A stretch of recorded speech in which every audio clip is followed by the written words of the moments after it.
All the songs sound very personal. I was wondering, they're almost all of those are related to your real life. Not always. Usually it's a mixture of things I've seen, things I've experienced, and my imagination. In other words, I'm not always as personal as it seems. You know, every time I say I in a song, it's not always myself I'm talking about. Very often I'll write in another character, or I'll write sort of as though it were a monologue of some kind. The song later that I'll do called Luca. Yeah. You know, the first line is, "My name is Luca, I live on the second floor," and it's written from the point of view of a 9-year-old boy. Wow. You know, so it's not always myself I'm talking for. Interesting. Now, it might sound like a weird question, but I was wondering, do you have a window in your room? Yes. I was wondering what you can see from that window. I can see the river from my window. I can see the Statue of Liberty very small in the distance. You can see it though. Yeah. That's great. Yeah, but it's very, very far off. Yeah. I see outside my window there's a train track that's not used anymore. It's elevated, so there's grass growing on the tracks there, which I like to look at. And there's a lot of buildings, you know, sky. Actually, it's very close by to this. Oh, really? It's very similar. This isn't your building. This is my building.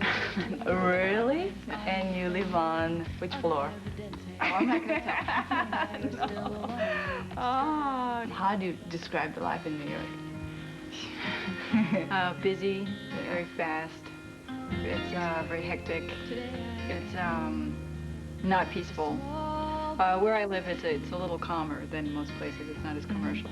But, you know, yeah, life in New York is pretty fast. Dirty. Dirty. That's what you say, huh? Worse than Tokyo, huh? Yeah. Ooh. But a lot of my friends live in New York. They all say, if you once lived in New York, you're never gonna leave. Is that true? That's how you feel too? I feel that way. It's my home. I definitely feel like it's my home, and I don't think I would, you know, I would go away to visit other places, but I'd like to live. What is it in New York that makes you feel like that, Phil? I think it's because you see things there that you don't see in other places. There's so many different kinds of people there that you never see in other places. You know, all mixtures of races and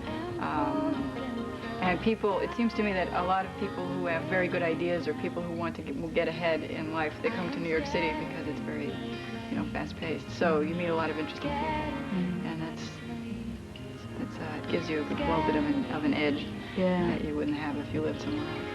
If you look around, there's a song here, there's a song there, there's songs everywhere, huh? That's what I thought. Okay. Now, this year, Paul Simon won the Grammy, and everybody's talking about folk is coming back big and stuff like that. And whenever they talk about that, folk revival and stuff like that, they talk about you. How do you feel about that? Well, I think it's interesting.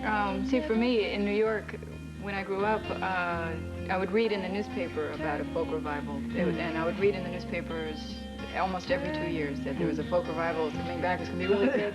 So I came down, the first time I came down to the village was, you know, the folk revival of 1979, which, you know, no one has ever heard of because, you know, it comes and then it passes. I think it's always like that. I think folk music, like any other kind of music, will always be there. And sometimes it'll be in fashion and sometimes it won't be in fashion. I don't know if I see it as a revival in the way that it was in the early 60s. You know, I think it's important for music to be contemporary and to include, you know, modern ideas as well as old-fashioned ideas. So I don't feel exclusive. You know, I feel like I have other influences as well as folk. Okay.